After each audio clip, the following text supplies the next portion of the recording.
title match of the one-a-day Dick Weber Open, the 70th PBA event held here in Southern California. Rob Stone, Randy Peterson, and our special guest this week, the sports guy, Bill Simmons. Rob, did you take your one-a-day vitamin today? I actually do. I travel okay, with good. it, but I don't do the 50 and over version. That's for Walter Ray. Walter Ray, the 2 seed, will start us off in his title match versus Michael Fagan. Walter Ray, 1 win away from tour title number 47. Right down the middle. Oh, don't throw it like that. Don't do that.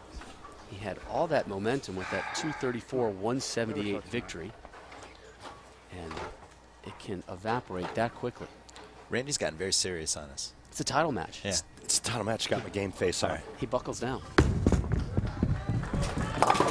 Spare there for Walter Ray, and now time to meet his competitor. One tour title. He is making his 3rd TV appearance of the season. He is a member of Team USA 2010 from Patchogue, New York, the King of Swing, Mike Fagan. Michael Fagan finished 2nd here last season, falling to Norm Duke.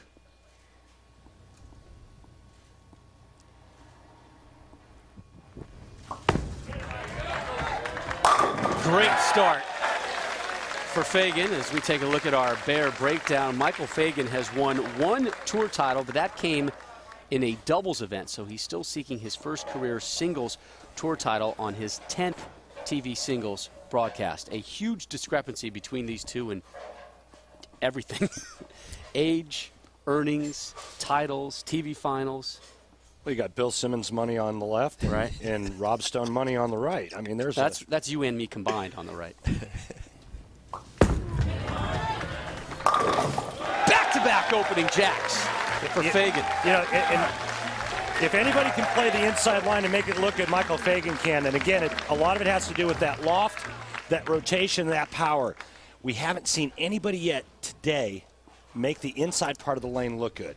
Walter Ray's had the highest game today, playing that straight, high, hard one right up the second arrow. Very good. Come on. A wobbly 10 will not drop. But I got to tell you, Rob, I've got a feeling that Michael Fagan's going to give Walter Ray all he wants in this match. I think Michael Fagan is poised and is ready and feels that it's his time to win.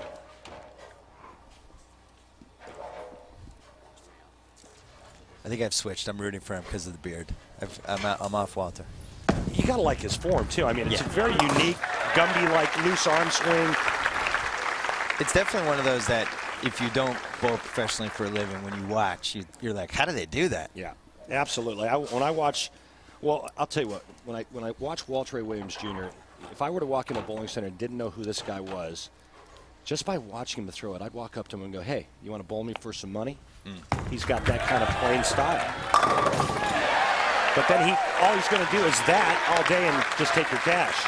And people don't realize that Randy actually does that. He walks into bowling centers and asks people to bowl for money. On a daily basis. 9th consecutive PBA stop here in Fountain Valley. Our thanks to the co-proprietors here at Fountain Bowl, Gary Foreman and Dave Osborne. Always put on a good show here in this house. 2 of the best proprietors in the country right there.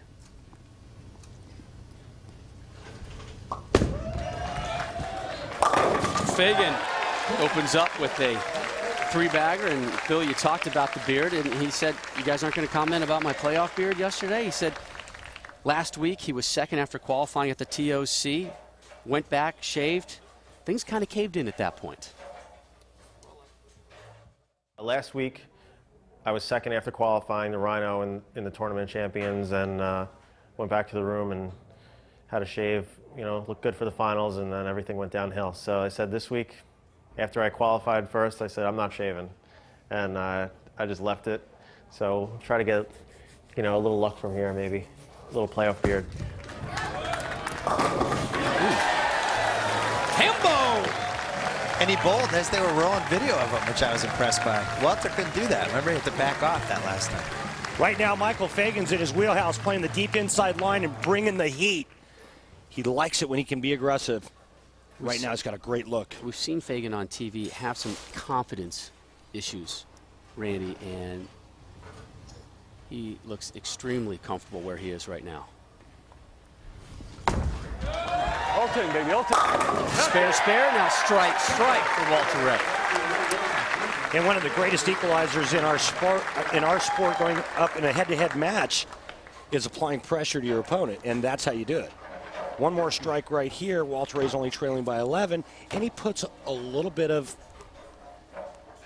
Walter Ray in Mike Fagan's head. You know, hey, I'm not going anywhere. You better keep striking.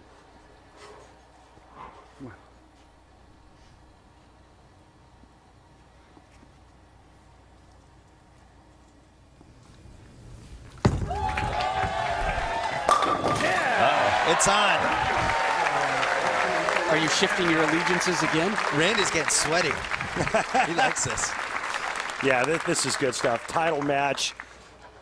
Arguably the greatest player to ever live right there, taking on one of the biggest up-and-coming names on our tour. Michael Fagan still looking for his first ever career singles title. He's perfect through 4 frames. 3 times a singles runner-up. It's Fagan. That one right of target, but a good conclusion for him. Well, I'm not going to see a 300 today. No, we're not.